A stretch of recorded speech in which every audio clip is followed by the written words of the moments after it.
Hai, selamat datang di RBT TV Podcast Bisa.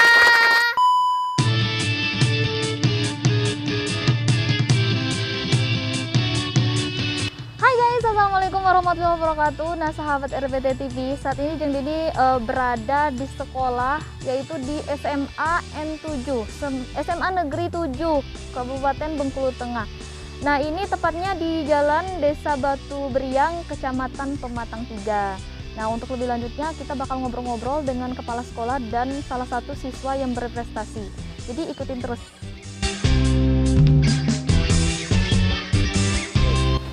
Jadi sebelum kita memasuki, kita harus mengikuti protokol kesehatan dengan cara memakai masker dan mencuci tangan.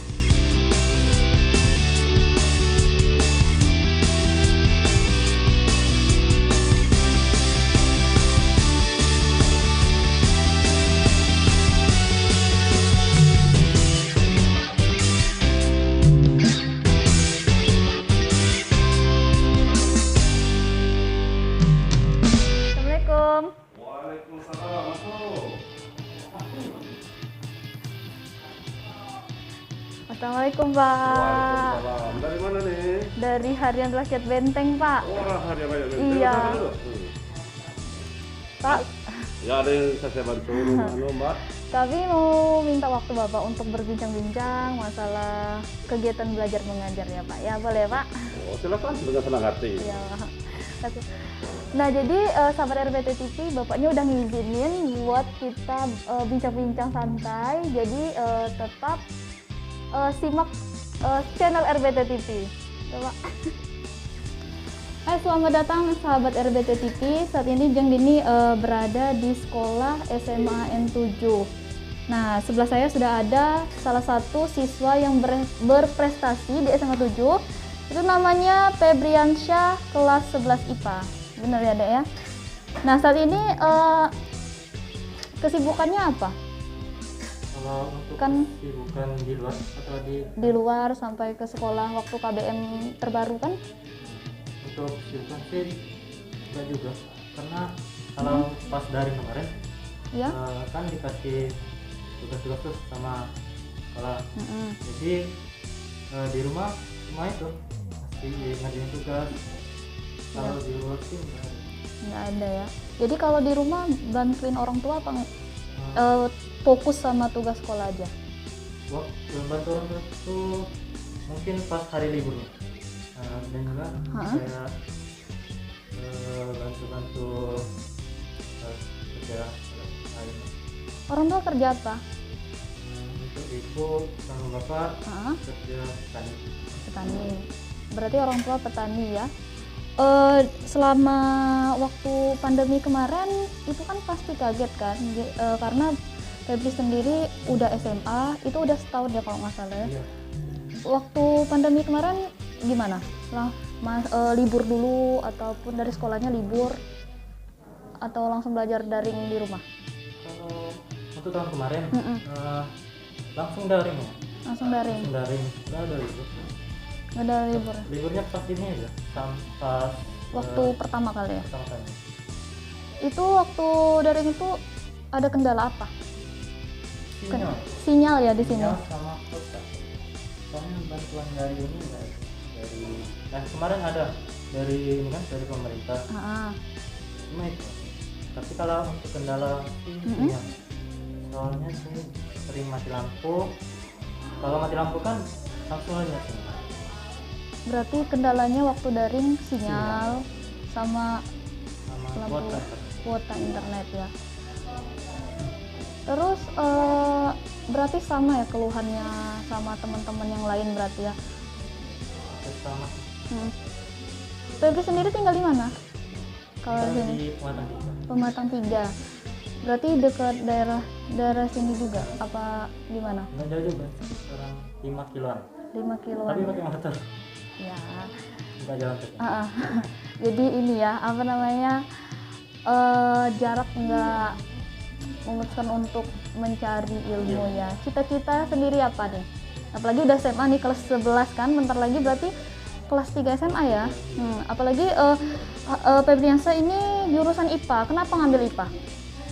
Apa udah ditentuin dari sekolah, dilihat dari Kemarin dilihat dari nilai, tapi emang tujuan sih di IPA. ya, kenapa? Karena nanti juga kalau mau masuk ke perguruan kan, kalau ambil jurusan IPA bisa linjur, bisa lintas jurusan bisa, dan juga SNPTN-nya juga mudah. Enggak kayak ini kan IPS linjur susah, dan juga enggak juga aksennya bukan di situ. Jadi pandangannya IPA lebih ke ini ya, lebih mudah ngambil masuk. Terus ada selama belajar ini udah dari tanggal berapa ya? Untuk tatap muka. Iya, kalau yang Senin kemarin tanggal berapa? Tanggal 15 ya? Iya, tanggal 15 kemarin. Tanggal 15 Januari ya. Berarti berarti ada ngerasa perbedaan jauh ya dari kita daring kemarin sama KBM kan? Itu soalnya 50% kan jadi susah juga ngatur. Jadi kalau daring itu, waktu daring ini sama KBM kan, kalau di KBM sendiri kalau nggak ngerti langsung tanya guru. Waktu daring kalau nggak ngerti gimana langsung? Iya, kayak Google, cari di YouTube kayak gitu. Nggak nanya langsung ke gurunya? Jarang sih nanya. Jarang nanya, langsung searching sendiri ya. Oke.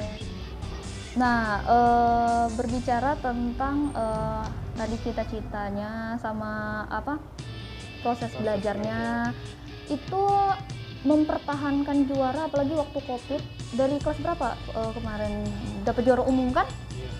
Dari kelas 1 ya? Dari kelas 1. Nah, kemarin kan pas Febri sendiri udah ngerasain gimana perbedaannya belajar waktu pandemi sama KBM terus yang belum ada pandemi kemarin. Mempertahankan juara ini sendiri gimana? Kiat-kiatnya untuk mempertahankan ini? Kalau untuk mempertahankannya sama kayak kemarin lebih giat lagi belajarnya. Soalnya mempertahankan itu lebih susah kan daripada mendapatkannya. Lebih giat lagi belajar, terus tentunya mendapat dukungan dari orang tua juga ya. Nah, Feb, tadi kan untuk mempertahankan kiat-kiat belajar, dapat juara umum, itu kan harus ada dukungan orang tua. Orang tua sendiri tahu cita-cita Feb sendiri apa? Orang tua belum tahu deh cita-cita. Berarti belum diobrolin. Nah, Feb sendiri cita-citanya apa? Udah ngambil jurusan IPA kan? Ini dari SD seharusnya kemarin polisi, itu SMP ini berubah. Mau lagi jadi programmer. Nah, di SMA nanti, soalnya nanti kalau di programmer mudah ngambil kerja. Lebih ke IT berarti ya. Nanti kalau yang juga mau ke ini ke mana? Teknik informatika. Ada mau jadi guru nggak? Jadi guru TIK itu? Nggak ada. Berarti mau bekerja. Nah, terakhir nih Tep, kamu mau tanya, selama juara umum ini pas udah ada kiat-kiat belajar, terus motivasi, siapa tahu ada teman-teman yang mau belajar juga tapi nggak ada motivasi, boleh kasih motivasi buat teman-teman yang lain. Motivasi kamu belajar gimana? Untuk teman-teman di sekolah sini ataupun di luar, motivasinya yang pertama lebih rajin lagi untuk belajar dan fokuskan kemana nanti mau keluar, atau jangan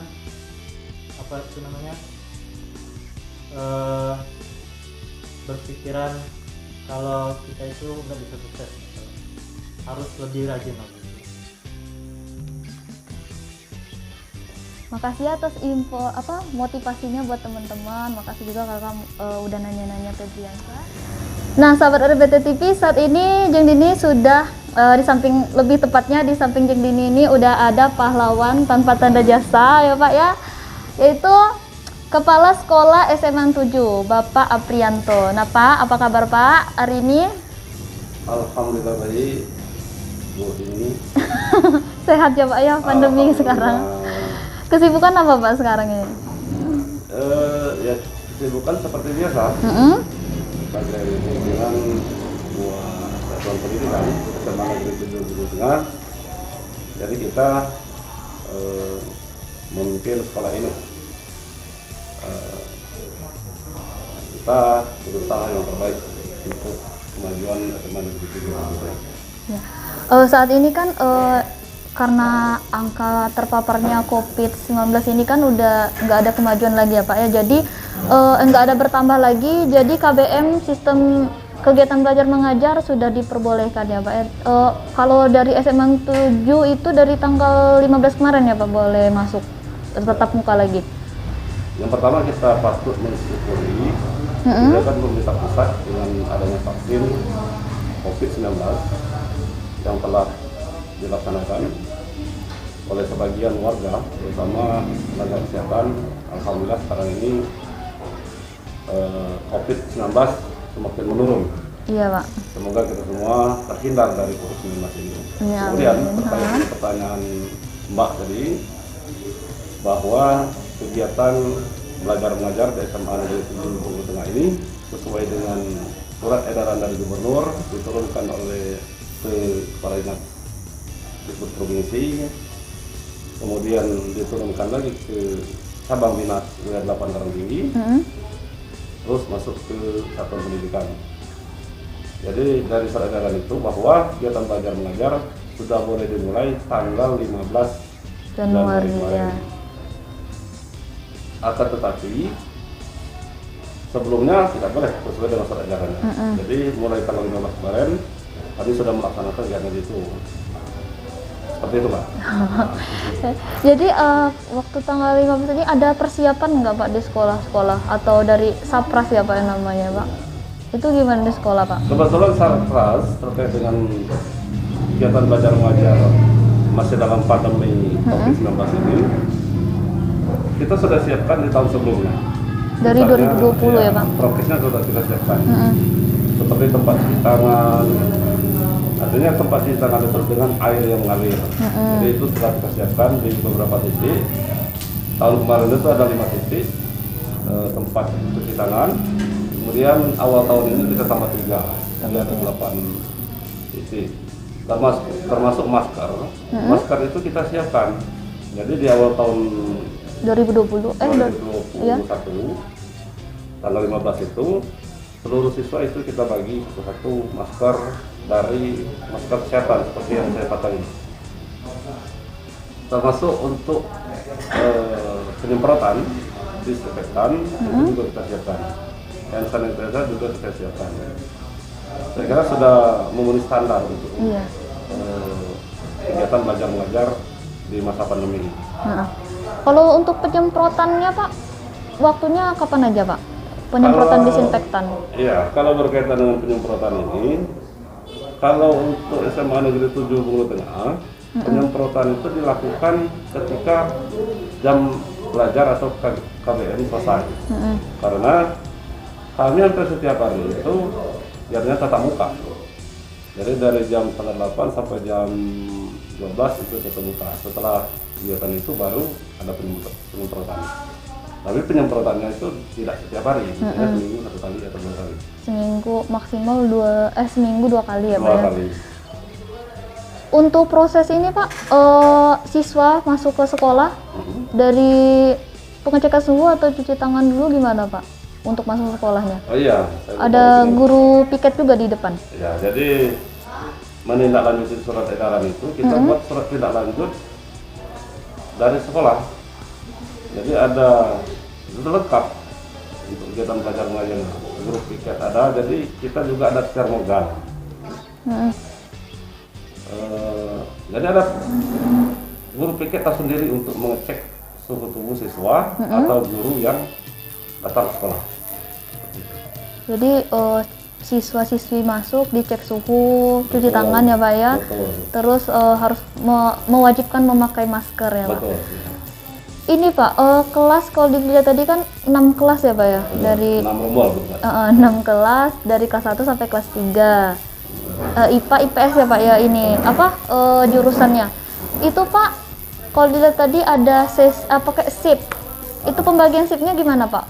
Jadi untuk pembagian shift KBM SMA Negeri 7 Bungku Tengah, jadi shiftnya karena di surat edaran itu paling banyak 50% yang boleh masuk kelas. Nah, jadi kita bagi dua. Ya, khusus untuk kebijakan SMA Negeri 7 Bungku Tengah kita bagi dua. Jadi shift pertama itu 50%. Shift pertama ini kita mulai dari jam 7.30 jam masuk. Setelah dilakukan prokes, artinya pemeriksaan, cuci tangan dan sebagainya, sampai jam 10. Itu shift pertama pulang. Nah, masuk shift kedua. Nah, shift kedua ini mulai masuk jam 10. Jadi ada rentang kurang 30 menit untuk yang shift kedua menyiapkan diri dan sampai di sekolah. Sampai jam 12. Jadi jam 12. Berarti kegiatan belajar mengajar hanya sampai jam 12 ya Pak? Ya, hanya sampai jam 12. Mata pelajarannya berarti banyak yang kurang Pak? Gimana menanggapinya? Kalau mata pelajarannya tetap, tapi mungkin materinya yang agak padat. Enggak berkurang, tapi mungkin dipadatkan. Ya, jadi tidak seperti kegiatan KBM normal. Tapi kegiatan belajar mengajar dengan materi masa pandemi ini dia dipadatkan kira-kira seperti itu. Jadi karena untuk mencapai KBM normal itu agak susah, apalagi kebijakan pemerintah ini bahwa yang penting kegiatan belajar mengajar itu tetap jalan, baik itu melalui daring, luring atau mixer, itu campuran antara. Campuran. Berarti tugasnya Pak, anak-anak dikasih tugas juga karena kan dipadatkan mata pelajarannya. Berarti di rumah dikasih tugas lebih ini lagi Pak, ekstra kayak gitu dari sebelumnya. Iya. Jadi memang di masa pandemi ini lebih banyak kepada pemberian tugas. Pemberian tugas kepada siswa, kemudian dikirim balik melalui medsos. Karena di SMA 7 ini untuk pembelajaran daringnya lebih kepada WA group, ya, kemudian Messenger. Tapi yang lebih mudah itu adalah WA group. Jadi melalui WA group itulah siswa-siswa mengikuti kegiatan belajar mengajar dengan guru mata pelajarannya. Berarti grupnya per mata pelajaran ya Pak ya? Ya, per mata pelajaran ada grupnya. Ya, ada grup WA-nya. Tadi ada siswa juga Febri ya Kak ini. Terkendalanya sama sinyal Pak. Itu gimana Pak? Ya, kalau ngomong-ngomong tugas. SMA Negeri 7 Bungku Tengah ini spesifik dan lebih umum kecamatan Tiga itu termasuk daerah blank spot. Artinya spot yang untuk internet itu agak kurang. Mungkin kita nggak mengatakan nol saja. Memang kendalanya, misalnya contoh ya, mati lampu. Ya. Nah kalau mati lampu, ya otomatis kegiatan itu nggak jalan lagi. Jadi WA group nggak jalan, nggak jalan, dan sebagainya nggak bisa jalan lagi.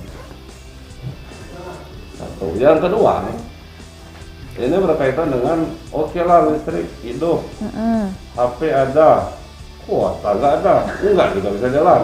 Kira-kira seperti itu. Sementara bantuan pemerintah pusat itu melalui Kemendikbud itu cuman ada beberapa kali gitu, jadi nggak cukup itu. Sementara pandemi ini hampir mungkin sudah 1 tahun berjalan. Iya, udah 1 tahun.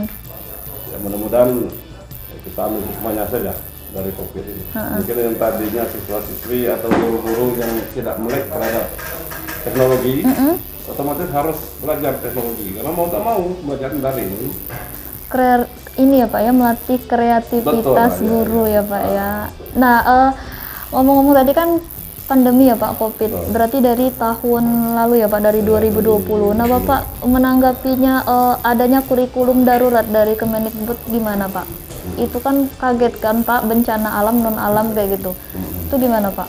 waktu pertama kali ini pandemi? Iya. Ya yang pertama karena dalam sejarah mungkin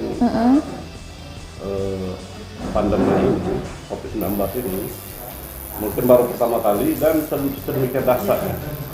Jadi kalau kita lihat di nonton TV ya, atau ada kiriman-kiriman di WA atau di berita-berita di medsos, bahwa saya melihat entah benar atau tidak, tapi saya meyakini itu benar. Jadi di luar negeri itu ibarat kena mati. Jadi di jalan-jalan itu bergelimpangan. Nah, masuk kepada, jadi begitu dahsyatnya pandemi COVID-19 ini terhadap manusia secara umum, dunia secara global, Indonesia secara khusus, lebih spesifik lagi di dunia pendidikan. Jadi ya sebagai link, katakanlah satu turunan dari Kemendikbud, yaitu ikuti aturan dari Kemendikbud. Walaupun mungkin pembelajaran di masa pandemi ini karena darurat sifatnya, ya, kita berusaha tetap maksimal. Kira-kira seperti itu.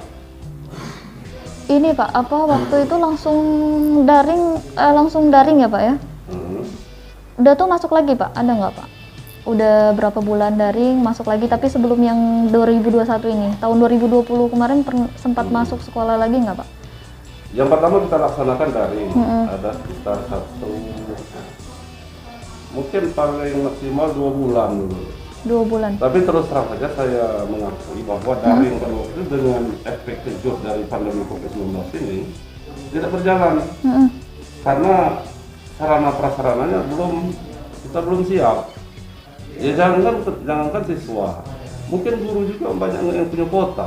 Iya benar ya? Pak. Banyak nunggu aja. Jadi untuk 2 bulan itu tidak terlalu maksimal, tapi tetap kita jalankan. Walaupun mungkin guru yang siap melaksanakan kegiatan belajar mengajar melalui daring itu mungkin cuma berapa persen, termasuk juga siswanya. Mungkin siswanya hanya 50-60% atau mungkin di bawah itu. Tapi kita sudah berusaha untuk melaksanakan kegiatan itu. Nah setelah itu, karena ada surat edaran baru dari Kemendikbud melalui Menteri Pendidikan dan Kebudayaan bahwa sekolah-sekolah di wilayah zona hijau dan kuning itu bisa melaksanakan kegiatan tatap muka dengan catatan disetujui oleh orang tua murid dan pihak-pihak terkait, seperti misalnya kita ada surat persetujuan seperti itu dari puskesmas, dari Satgas ya? Enggak. Ya dari Satgas, dari Satgas COVID, dari Kacapdin, dari yang abri yang Kodim, dan termasuk pihak kepolisian. Pihak kepolisian yang di sini adalah Polsek Pondok Kelapa, karena kita masih masuk kawasan wilayah hijau. Pondok Kelapa ya Pak. Untuk Polsek. Kalau ini Pak, waktu diperbolehkan sekolah itu sosialisasi nggak ke orang tua murid atau diberikan surat ke anak-anaknya buat memperbolehkan anaknya sekolah lagi? Karena kan mungkin ada salah satu orang tua siswa yang itu aman nggak anak saya sekolah lagi pada pandemi ini Pak, kayak gitu. Jadi kalau yang pertama dulu di tahun 2020 itu kan kita kebetulan bersama dengan rapat komite antara pihak sekolah, pengurus komite dengan orang tua wali murid. Jadi dari situ kita siapkan belangkonya. Ya, sebelumnya kita sampaikan bahwa kita tanya orang tua wali murid itu, bagusnya anak-anak bapak-bapak ibu-ibu ini belajar atau KBM-nya ini tatap muka atau daring? Jawabannya adalah tatap muka. Tatap muka, ya. Hampir 100% berarti orang tua menyetujui Pak. Tatap muka. Kemudian kita siapkan belangkonya, kita berikan satu-satu, suruh mereka mengisi saat itu. Dan ya hampir 100% itu ingin tatap muka, karena dengan daring kita anak-anak ini lebih tidak terkontrol.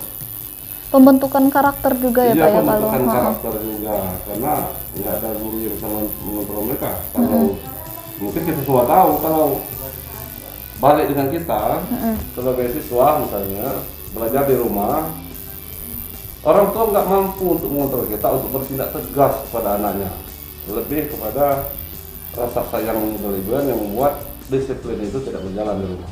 Jadi satu-satunya disiplin itu berjalan itu di sekolah. Di sekolah itu juga apa namanya, kalau di sekolah itu lebih ini ya Pak ya, mau tidak mau orang tua bakal membantu atau membantu proses belajar anak juga ya Pak ya. Betul. Jadi lewat sekolah ya insya Allah pembentukan karakter, kemudian katakanlah pengajaran itu, pembelajaran itu bisa berjalan. Nah, di rumah nanti ya tinggal orang tua mensupport saja. Ada PR enggak? Misalnya, nilainya berapa tadi? Jangan melawan guru dan sebagainya. Nah, apalagi kalau ada hubungan timbal balik antara guru dengan wali murid, ya antara guru dengan siswa. Jadi misalnya guru mempunyai atau menyimpan nomor HP orang tua wali murid. Komunikasi jadinya Pak. Komunikasinya berjalan. Jadi kalau orang tua murid misalnya kurang yakin apakah anaknya sampai tidak, bisa nanya dengan gurunya langsung. Iya benar. Bapak, Ibu, anak saya masuk sudah. Nah, karena misalnya bisa jadi dari rumah pakaiannya pakaian seragam, tapi tidak sampai sekolah. Nggak sampai Kan sekolah. banyak kasus seperti itu. Jadi itu tidak kita harapkan, Mbak.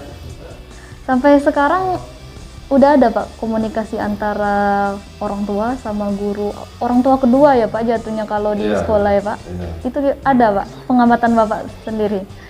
Ya memang tidak, ya kita maklum bahwa SMA Negeri 7 Bungku Tengah ini berada di pedalaman. Ya. Jangankan untuk orang tuanya, mungkin untuk anaknya juga, untuk beli HP itu mungkin karena masa pandemi itu agak sangat dipaksakan. Memang ada beberapa, belum seluruhnya mungkin komunikasi itu bisa berjalan karena orang tua murid belum memiliki handphone. Alat komunikasi ya Pak Iya. ya. Kalau siswa sendiri Pak, jauh-jauh nggak Pak? Paling jauh tinggalnya di mana Pak dari siswa-siswa Bapaknya? Yang agak jauh kalau katakanlah sebelah utara itu Kota Titik. Kota Titik itu ada di daerah agak pedalaman, jalannya masih buruk. Ya mudah-mudahan pemerintah memperhatikan jalan itu. Iya. Kemudian kalau ke arah arah timur itu ya, ada dari kantor camat ke arah bawah itu di desa Kebun Lebar itu lumayan jauh dan jalannya kalau dulu sangat buruk sekali. Saya pernah lewat di situ mencoba, tapi sekarang entah sudah sampai kemana itu jalan itu, sudah di hotmix. Ada Entah perbaikan. sampai kemana, Pak? saya iya. kurang tahu dulu karena sudah cukup lama tidak lewat. Dua wilayah itu ya Pak ya. Ya, ya kadang-kadang kita menemukan siswa-siswa itu yang sudah itu terlambat datang. Ya, kita berikan pemahaman disiplin dalam mereka. Kalau tidak disiplin, dimanapun kita berada, kita tidak akan sukses. Jadi, walaupun jauh, cobalah untuk tepat waktu on time. Nah Pak, di link tadi lihat juga kalau prasarana sama sarana apa aja Pak di sini Pak? Kayak lab kayak gitu lengkap Pak? Kalau prasarana untuk SMA Negeri 7 Bungku Tengah ini ada 5 atau 6 rombol. Artinya gedungnya ada sarananya. Kemudian prasarananya meja kursi, papan tulis, ya seperti layaknya sebuah rombol, ya. Sebuah kelas lengkap. Kemudian lab IPA ada, perpustakaan ada, tapi lab IPA ini belum bisa maksimal karena alat-alat labnya belum memadai. Ya, belum memadai, jadi belum berjalan sebagaimana mestinya. Jadi harapan kita ada katakanlah semacam bantuan dari pemerintah untuk melengkapi alat-alat lab ini sehingga lab itu bisa berjalan dengan baik. Semoga didengar ya Pak ya, ini untuk Amin. amin gitu, Pak. Nah Pak, terakhir Pak, boleh Pak sampaikan kepada anak-anak, memberikan motivasi untuk giat belajar, menggapai cita-cita Pak. Ya. Jadi anak-anak sekalian, siswa-siswi SMA Negeri 7 Bulu Tengah. Jadi saya sebagai kepala SMA Negeri 7 Bulu Tengah berharap pada anak sekalian untuk tetap menjaga disiplin, berusaha dengan maksimal, dan jangan lupa semua yang anak-anak lakukan itu harus diiringi dengan doa. Nah, dari situ kita dapat barokahnya. Jadi itu harapan, dan semoga anak-anak sekalian masa depannya sukses, apapun bisa melebihi kepala sekolahnya. Amin. Nah, terima kasih ya Pak ya atas kita udah memberikan waktu untuk bincang-bincang Pak kita berdua. Lain kali kita berbicara dengan tema lainnya Pak. Baik, jadi saya sebagai pimpinan Kepala Sekolah SMA Negeri 7 Bulu Tengah juga mengucapkan terima kasih kepada harian rakyat Bulu Tengah yang telah datang jauh-jauh ini, lebih kurang 40-50 kilo. Jadi tidak mudah datang ke SMA Negeri 7 Bulu Tengah ini karena jalannya enggak seperti di kota. Jadi masih banyak jalan-jalan yang rusak. Ya. Jadi sekali lagi terima kasih. Mudah-mudahan komunikasi jalinan kerjasama antara RBT dengan SMA Negeri 7 Bulu Tengah ini berjalan seterusnya dan seterusnya. Jadi sekali lagi terima kasih. Semoga rakyat Bulu Tengah semakin maju ke depan. Amin. Ya. Itu saja kita bincang-bincang dengan Bapak Aprianto selaku Kepala Sekolah. Terima kasih pada sahabat RBT TV sudah bergabung. Saya Jang Dini, terima kasih. Dan sampai jumpa.